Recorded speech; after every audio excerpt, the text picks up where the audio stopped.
이스라엘 백성들이 가데스 바네아에서 실패하고 그들의 걸음이 다시 광야로 접어들었을 때,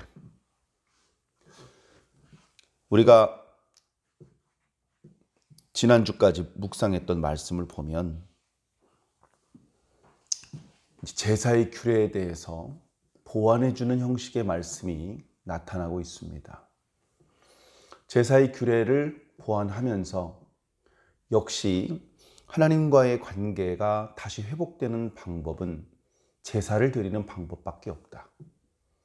물론 제사만 드리면 죄가 해결된다, 이런 등식, 방정식이 성립되는 것은 아닙니다. 제사를 드리면 무조건 하나님께서는 우리의 죄를 용서하셔야만 한다, 성경 어디에도 그런 말씀은 없습니다. 마지막 순간에 죄를 사할 것인지 사하지 않을 것인지, 구원시킬 것인지 멸망시킬 것인지는 하나님께서 결정하시며, 그 하나님의 결정은 그 누구도 간섭할 수 없고, 그리고 그 하나님의 결정은 실수가 없습니다. 정확한 결정이고 후회가 없는 결정이십니다. 그래, 우리로서 최선은 하나님께서 말씀하신 대로 제사를 드리되 정성을 다해서, 진심을 다해서 제사에 임하는 것입니다. 죄를 지었느냐? 속죄 제사를 드려라. 드릴 때에 희생 제물은 이렇게 하고, 희생 제물과 함께 곡식가루 소재를 어떻게 쓰고, 포도주 전제를 얼마나 쓰고, 그런 말씀을 통해서 우리가 좀 더 제사에 대해서 엄밀하게 더 마음을 모아서 하나님 앞에 드릴 수 있도록 그렇게 말씀해 주신 것입니다. 그리고 말씀을 자세히 보면 지금은 가나안 땅으로 들어가지 못하고 다시 광야길로 접어들었지만, 그러나 이것이 실패가 아니다. 우린 영원히 저 가나안 땅을 포기하는 것이 아니다. 너희는 반드시 저 가나안 땅을 차지하게 될 것이다. 그래서 지금 내가 너희에게 주는 이 규례는 지금 지키는 것이 아니라 그 땅에 들어갔을 때, 그 땅에서 농사지어서 소산을 얻었을 때, 그때 희생 제물과 함께 소제와 전제를 드리라는 그런 말이다.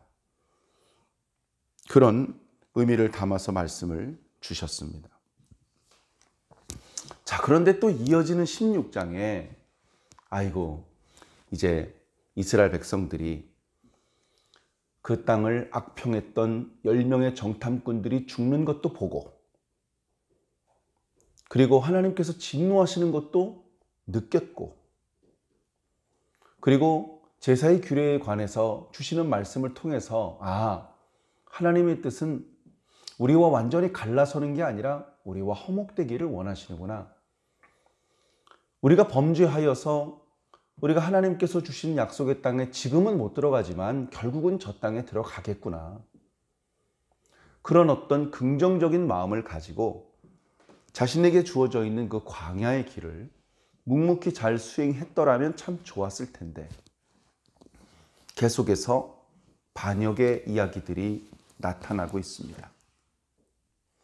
심하게 말하면 반역의 시리즈 같습니다. 계속해서 하나님의 종 모세를 반역합니다.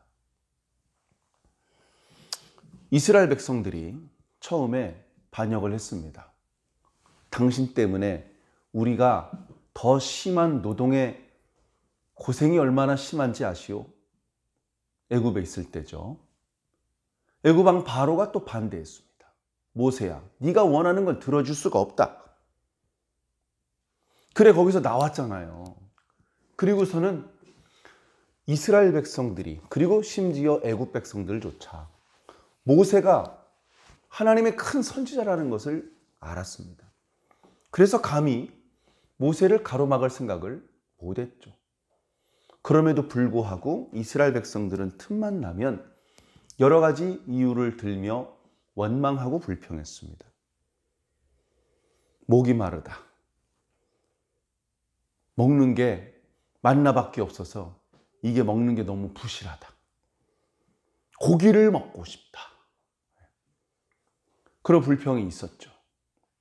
그리고 자기 친형이며 친누나였던 미리암과 아론이 또 모세를 대적했었습니다. 많이 힘들었을 겁니다. 10명의 정탐꾼, 이스라엘 백성들 중에서도 가장 신실한 사람들, 용맹한 사람들, 다 도망가도 이 12명은 안 도망가. 믿음직한 사람들.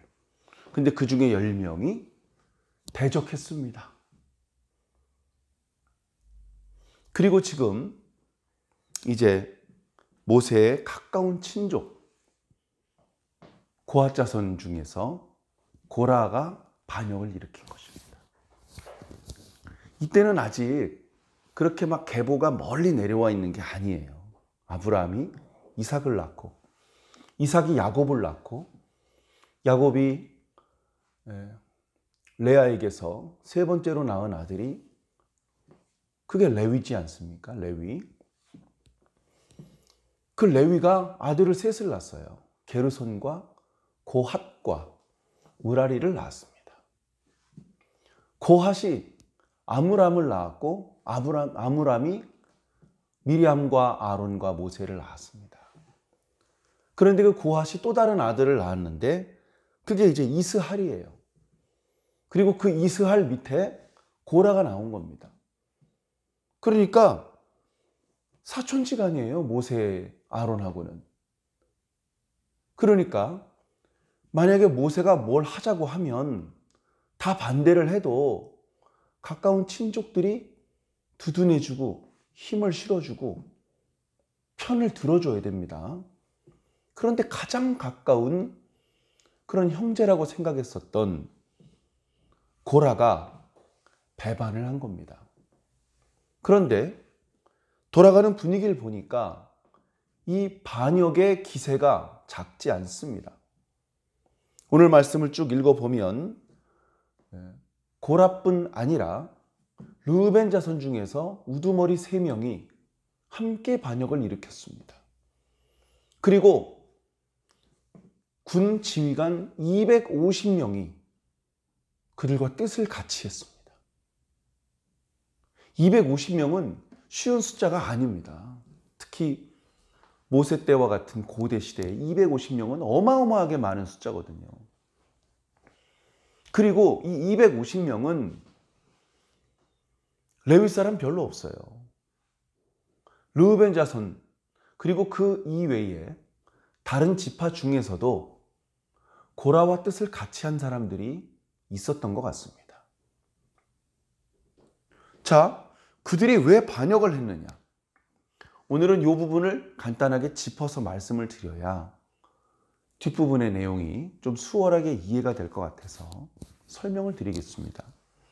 자, 이들은 첫 번째 불만이 있었고 두 번째 질투하는 마음이 있었습니다. 불만은 뭐냐? 가나안 땅 그냥 들어가면 될 것 같은데 왜 다시 광야길로 이렇게 행군을 하는 거야, 힘들게. 그런 불만이 있습니다. 그 불만에는 이제 크게 두 가지인데, 하나는 이스라엘 민족을 지도하는 그 지도자, 통치권, 그것을 가지고 싶은 욕심에서 비롯된 불만입니다. 아니 왜 이스라엘 백성들을 저 모세가 자꾸 인도해? 애굽에서 나왔잖아. 이제 성막도 다 만들었고 이제 모세 역할은 끝난 거 아니야? 나이도 많은데 야, 이스라엘을 누가 인도해야 되겠니? 야곱의 첫째 아들이 르우벤이잖아.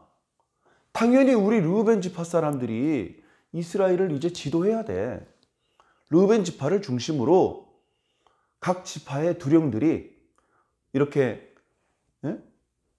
공동체를 만들어 가지고 최고 의결 기구를 만들어서 거기서 결정하면 돼. 모세의 말에 따라다닐 필요 없어. 모세한테 맡겨놨더니 이게 뭐야? 이 괴로운 광야의 생활이 언제까지 계속될지 기약도 없잖아. 이런 불평. 그러니까 르우벤 사람들은 이스라엘 전체의 주도권, 지배권을 가지고 싶었습니다. 그런데 그걸 모세가 쥐고 놔주지 않으니까 반역을 일으킨 것입니다. 고라 자손들은 오늘 말씀의 일부 그들이 주장하는 바가 나타나고 있는데, 그들은 왜 아론의 자손들만 제사장이 되느냐? 우리도 고핫의 자손들인데 왜 형님네만 제사장 직분을 독점하느냐? 아, 형님네 가족들만 거룩해? 이스라엘 백성들 다 거룩하잖아. 근데 왜 형님네만 제사장 노릇을 해? 우리는 이거 제사장들이 시키는 대로 움직이고 물건이나 날라야 되고, 아, 자존심 상해. 우리도 제사장 같이 하자. 이런 걸 이제 요구하는 것입니다. 종교적인 지도자로서의 권위를 가지고 싶은 것이죠. 그러나 이 생각은 하나님의 뜻과 맞지 않는 생각입니다. 하나님의 뜻과 맞지 않아요. 하나님의 뜻은 그들이 사이좋게 제사장 직분을 나눠 가지는 게 아닙니다. 하나님은 처음부터 아론과 그의 아들들에게 영원한 대제사장 직분을 약속하셨습니다. 독점적인 것입니다. 엘르아살의 아들 비느하스 때 비느하스에게 한 번 더 약속하셨습니다. 비느하스의 자손에게 제사장의 직분을 독점하게 해줄 것이다. 시간이 또 많이 흘렀죠. 시간이 또 많이 흘렀습니다. 나중에는요, 사독계열의 제사장이 제사 직분을 독점하게 됩니다. 그것은 저 사람은 잘생겼으니까, 저 사람은 많이 배웠으니까, 저 사람은 돈이 많으니까, 저 사람은 나랑 친하니까, 이런 이유 때문에 나눠줄 수 있는 게 아닙니다. 이거 우리가 정하는 게 아니고 위에서 정해주신 거기 때문에 그렇습니다. 자, 이스라엘의 지도자는 어떻게 정하나요? 자, 우리가 잊어버리면 안 되는 것이 이스라엘의 지도자는 이미 정해져 있습니다. 하나님이십니다. 근데 그걸 자꾸 까먹어요. 자꾸 까먹으니까 지도자 빨리 세워야지. 지도자 안 세우고 뭐 하는 거야? 이런 생각과 이런 말을 하게 되는 것입니다. 물론 하나님께서 우리의 왕이시고 우리를 지도하시는 분이시지만 우리가 영적인 감각이 둔하기 때문에 하나님께서 지도하신 대로 못 움직여요. 그럴 때 하나님께서 특별히 어떤 지도자를 세워서 그 지도자를 통해서 당신의 뜻을 보여주신다면 우리는 좀 더 하나님의 뜻대로 잘 움직일 수 있겠죠. 그래, 하나님께서 세우신 지도자가 왕이고 제사장이고 선지자인데, 자, 지금은 왕도 없는 시대입니다. 선지자도 없는 시대입니다. 제사장은요, 이제 첫 번째 제사장이 만들어졌어요. 그 제사장도 모세의 손으로 만들었습니다. 모세는요, 선지자도 왕도 제사장도 아니에요. 그러나 그 세 역할을 다 감당했습니다. 그래서 우리 사랑하는 예수님도 모세와 마찬가지로 왕, 선지자, 제사장으로서의 사명을 감당하셨던 겁니다. 자, 그렇게 하나님의 특별한 사명으로, 그죠? 그러니까 이 모세와 같은 존재는 계속 존재할 수가 없어요. 모세 이전의 시대에는 모세 같은 사람이 필요가 없었습니다. 모세 이후의 시대에는 왕과 선지자와 제사장이 따로따로 있기 때문에 또 필요가 없습니다. 예수님은 특별하신 분이기 때문에 왕, 선지자, 제사장의 직분을 감당하셨지만 모세가 죽은 이후에 또다시 모세와 같은 선지자가 나타날 필요가 없는 것이죠. 하나님의 특별한 뜻을 이루기 위함이 아니라면.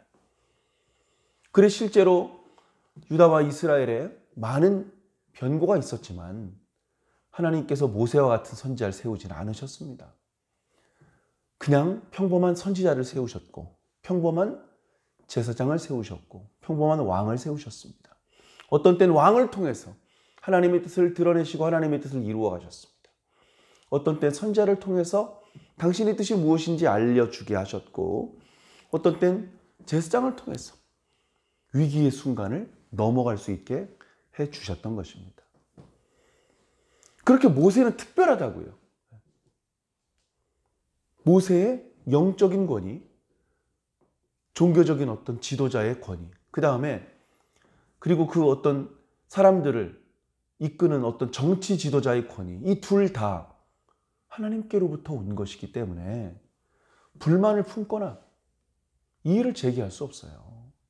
이의를 제기하면 모세를 욕하는 게 아니고 하나님을 욕하는 게 되는 것입니다. 자, 크게 종교적인 권위에 대한 욕심을 가졌던 고라의 불만과 그들이 반역을 일으킨 모습이 오늘 말씀에 설명되고 있고, 또 나머지 르우벤 자손들의 목소리들은 우리가 내일 묵상할 말씀에 나타나고 있는데, 고라 자손의 말을 하기를 이스라엘 백성들이 다 거룩하다. 그러니까 이 고라 자손의 말을 우리는 거꾸로 들을 필요가 있습니다. 다 거룩하지 않아요. 날마다 원망하고 불평하고 우상숭배 하루도 빠지지 않고 하고, 제사장 직분은 고사하고 레위 사람의 직분도 아무나 감당할 수 없는 겁니다. 그런 상황에 하나님께서 레위 사람들을 특별히 사랑하셔서 그들에게 성막 가까이서 봉사할 수 있는 특별한 축복을 주신 것이죠.